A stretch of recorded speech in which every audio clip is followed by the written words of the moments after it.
Welcome back to WaterparkRanger's Let's Play Pikmin 3! In the last episode, we were exploring around Twilight River and got some fruits that were actually pretty just close to the ship. Not that difficult to obtain at all. In addition, we started wondering about that item that Captain Olimar said he left for us. Now, I don't know whether we're going to be able to find it today or not. I'd like to try.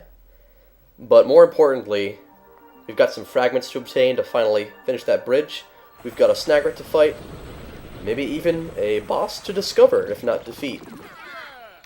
So, we have a plan.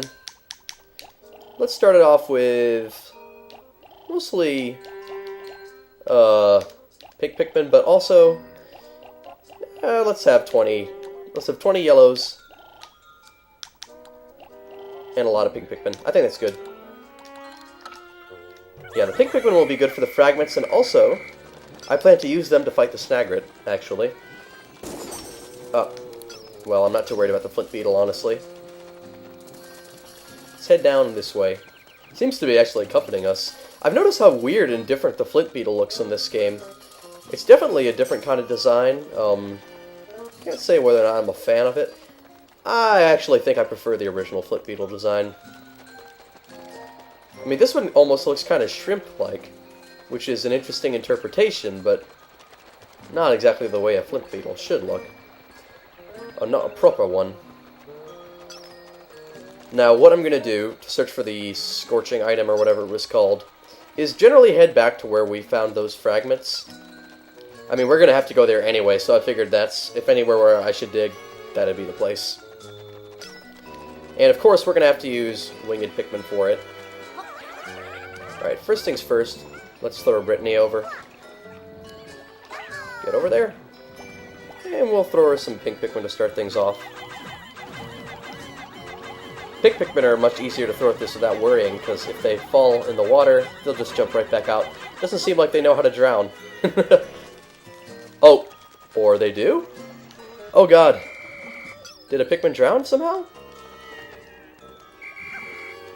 Sounds like somehow Pikmin are dying. What's up? Is there a monster up here? I guess not. I don't know what was going on, but let's just be careful. There's a little skeeter skate down there. Let's hope it doesn't get any of the pink Pikmin. Nope, looks like they're all fine. As for that data file, we want to figure out how to reach it. Oh, we're going to have to throw a captain up in order to get that data file. As well, I still don't know where we'd find that item that Olimar talked about. If we are going to find it, though, we're going to find it by using a yellow Pikmin to dig. That is my suspicion. I keep wondering how those Pikmin died. Something's killing them. We're losing Pikmin somewhere. What's up with that? Is it the skeeter skate? I'd easily believe it was a skeeter skate. Sometimes it's just hard to tell what's going on with patrolling enemies and whatnot. Seems to be more common in this game. We had the same thing happening to us in the tropical wilds. I actually kind of prefer it. It makes the world seem a little bit more dangerous and mysterious. It might be frustrating to some.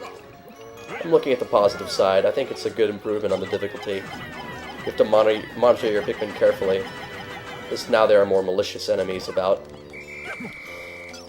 Now, first off, what I'm going to do is toss one of the pilots over there. Let's see if Charlie can make it. Yep, fortunately he just barely made it. Now what's that data file I have to say? Ah, it's a secret file, number 8. Okay. I've heard the secret files actually show different numbers, depending on what copy of the game you've got.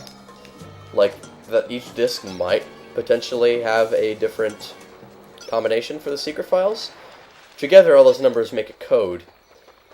And only recently they revealed what that code does. It's not particularly spoilery. You know how Olimar has a set of files that talk about his adventures in this game so far? Well, apparently, the secret files, once you put in the code or something like that, the secret files are supposed to unveil Olimar's story. I'm not quite sure what that entails, but it's worth finding out for sure. Still, Oh, is that the, Oh, it's just a log. Is that a monster? No. I thought it might have been a desiccated skitterleaf.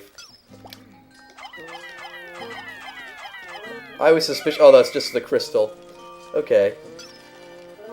I have a hunch that we'll find that item that is buried up here somewhere. Wait. Did the Pikmin try to dig up something? No.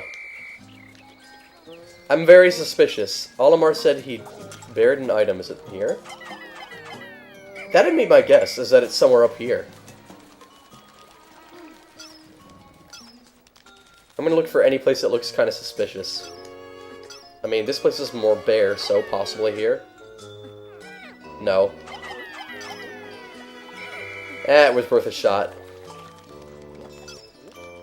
This is kind of a bump in the ground. Nope, no luck. How about on top of this brick? No. Or next to it? I see all these, like, leaves, and I think that one of them might be, like, one of those item balls. Okay. If we don't find it, it's not the end of the world. It just seems odd that... Ah! Aha! I saw a bump in the ground, and it looked suspicious, and it turned out this is exactly where it was. I'm glad that I didn't give up. I was just about to give up. Now we're going to find out what that final item is. I have a hunch as to what it is. Actually, we don't know if it's final. There could easily be more items. We'll see if Olimar's notes detail any hints about them. Yeah, it's unknown. That just would not have shown up on the radar, I feel. I'm checking the gamepad now. Nope, it doesn't seem to be detailed on the radar. The orange that's in the water, though, is detailed on the radar. That is a useful feature, actually, the Fruit Finder. And I mean, if you want to check it, all you have to do is look down. Starting to hate on the gamepad a little bit less in this game. Obviously, it does not control as well as the Wiimote, because you can point with the Wiimote. This looks really familiar. I should get it back to the Drake for a thorough analysis. Yeah, the flying Pikmin are just not really helping dig that up. I guess they feel that that task is beneath them. You'll have to forgive me for that. Let's throw some of the pink Pikmin at them to help them carry that a little bit quicker. That way, the Snagret doesn't grab them as easily. And while they're taking that back, you know, it's probably about time we fought that Snagret. Yeah, let's just split up and use pink Pikmin to fight it. Because they'll be able to home right in on the head, I believe. That's my suspicion, because it's a high target. It seems to move quicker in this game. Get it! Oh, or it's smarter in this game, too? Go for it! Nice! I thought I had the right idea. I figured they'd be very beneficial for fighting this enemy. Get him! That charge feature is so useful. I honestly feel like this would be a hard fight if we didn't have that charge. Let's get out of the way. Oh, we've got that thing analyzing back at the Drake. What does it say? Oh, a message from the Drake. Analyzing recovered item. Boop boop beep boop. Analysis complete. Scorch Guard, yep. This undersuit adds flame resistance to your spacewear. Also looks pretty stylish. I'm almost certain I've seen this item for sale before. I think it's a customizable option for my spacesuit. Wow, there's even a manual with it. We should make a note of this in the exploration notes. Yeah, Scorch Guard protects you from fire. Cool. Now I can touch fiery objects without getting burnt. Great. Get him! Nice! And you can also do the trick just like in Pikmin and Pikmin 2, by having the pilot distract the Snagret while your Pikmin go for the head. Oh, that's a new attack! Doesn't matter though, because we brought it down. Oh, and check it out! The first proof of the burrowing Snagret actually having a foot. They don't explode in this game. They give you the whole body. That is creepy and cool. I love it. Get it. And the rest of us will get that apple. We'll toss them up. Oh, I think I understand. It's probably a desiccated skitter leaf that's been causing the deaths. That'd be my guess. They are evil. Yep. This time I planned ahead. Oh. So you can throw a flying Pikmin into the water, but they'll just jump right back out. That dragging the Snagret body is really cool. Oh, it's another one of them. These, I mean, they're cool enemies, but they are evil, aren't they? The desiccated skitter leaves. Just pure evil. I mean, I suppose they gotta survive, too, but can't they do it in a less malicious way? So that's the treasure. A big apple. Well, I shouldn't say treasure. Then again, what treasure is greater than survival? For starters. I'm sure you could think of a few. But you gotta prioritize, you know? I think that's one of the nice things about this game, is that in the first one, Captain Olimar was trying to survive. In the second one, he's more of a ruthless businessman. I mean, it's honestly the president who's the main asshole of that game. But in this game, survival is once again the main feature, so you feel like a little bit less of an asshole for the things you have to do in order to progress. Because in the first one, you're just sacrificing Pikmin for profit. And all the enemies as well. It's a little bit darker that way. Now, although I could be growing more pink Pikmin, I actually think we've gotten a bigger amount of them, and I'm feeling a little bit more confident about that now. What I'm going to do now, is because I think we finished the bridge, is I'm going to check out what's across it. Now, I'm pretty confident it's going to be the boss. Because every time we followed a radio signal, it has led us to a boss. That has been a constant running theme, I've noticed. So what I'm going to do is just put 15 of each type, so that I don't intend to fight or defeat the boss, maybe just carefully avoid some of its attacks, and understand what it can do. I think that'll be a smart plan. I don't see how this could backfire horribly at all. I honestly can't, I'm not being sarcastic. I think that a smaller group will help us evade whatever attacks it's got planned, and we can understand its pattern, and we can bring it down tomorrow. No sweat.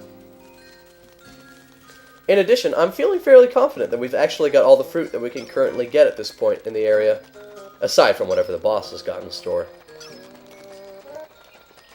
So we'll head around this way. If we can get some preemptive damage in too, there wouldn't be any harm in that, I don't think. Well, maybe some Pikmin would die, but we're kind of getting used to that idea, unfortunately. Hurry up! Alright. We'll be careful. I've noticed that the winged Pikmin actually have there's fluttering sounds for their wings wherever you're going. Makes me a little wary that there's flying enemies nearby, but it's just a Pikmin. So, this is definitely the route up to the boss. Whew, haven't we reached the top yet? Yeah. Oh! There's a Louie. Scornets. The Scornets are bootleg. They're the most bootleg enemies in this game. The sound they make, it sounds like something out of Bugdom. Oh, man. The Scornet Queen. Oh! That thing looks weird. It, like, strums on some kind of harp in its mouth. Scornet Maestro. Ah, she still thinks it's Olimar. Of course, they probably all do. So what can this thing do? Can we throw a Pikmin at it? No, it's kind of floating out of reach. Let's switch to wings. Get it, guys! Oh. Oh, what? Oh, dear. It's forming a giant drill. That is really cool, actually. Get him! Yep, the wing Pikmin attack him. And then all the others attack him. I understand how it works. This seems like a fun boss. Get off, guys. Alright, I think I understand how this boss works. But we're also kind of running low on time, so it's probably best that we don't fight it for any longer. Much longer. Does it have any other attacks besides that? Literally, it's a drill made out of bees. It's a bee drill. If you know bee drill from Pokemon, maybe that's why they did it. I hear, like, harp sounds whenever it attacks. It must be that harp that, like, commands the Scornets. You know, now that I think about it, maybe they're called Scornets because... not because of scorn, but because of a musical score. That sounds like a realistic idea. Okay, off everyone. Let's get out of here. It's getting a little risky. Where the heck is the exit? Oh, here it is. That's a cool boss. It doesn't seem too hard. So far, all the bosses have been really imaginative, and this one is no exception. Plus, great view of the forest. This is a really cool area. You've got the lazy river, and it kind of is all around. It centers around that big tree. I really can't fault the area designs in this game. They're the best the Pikmin series has seen. That's my opinion anyway. I mean, my favorite area will probably always be the Distant Spring. I've just always really liked that area a lot. Because it's so open. But this place is nice too. I really just, they're so creative and they look great. I actually played on the gamepad very briefly and I saw how good they looked, these HD visuals. Wow. Absolutely, just due to how good it looks, it already warrants a second playthrough. Not that I was only gonna play through this game once. I was totally gonna play through it multiple times anyway. That's just what I do with games I really like. Especially one I've waited so long for. And that is a delicious looking apple. Insect Condo. Just like the Insect Condo in Pikmin 2. I remember exactly where you get the Insect Condo. You fight a fiery Bulblax for it in the Dream Den. In a way, it's kind of nice to have a series that I pretty much know everything about. We've worked hard today, and now it's time for our reward. Then again, I can't say I know everything because I'm still learning about it. I mean, 3 is all new to me. And there's also that JonTron video that taught me that new thing about the pellets, so I'm sure there's plenty more I still don't know. So how's this looking? We lost 5 Pikmin today, definitely due to the desiccated skitter leaves. That has to be the reason. And tomorrow we're going to get fruit number 39, when we fight the Scornet Maestro. Our only link to the Cosmic Drive Key, Captain Olimar, was snatched up by a swarm of flying creatures right before our eyes. At least they didn't swallow him. We then saw a huge creature that may have been the swarm's leader. If we can defeat that huge monster, maybe they'll release Captain Olimar. I hope so. Yeah, definitely. We'll get Louie at least. I'd actually love it if he was a playable character, because I remember they talked about Character D, a 4th character. I'm not holding my breath on that, but we'll find out all about that tomorrow. See you next time.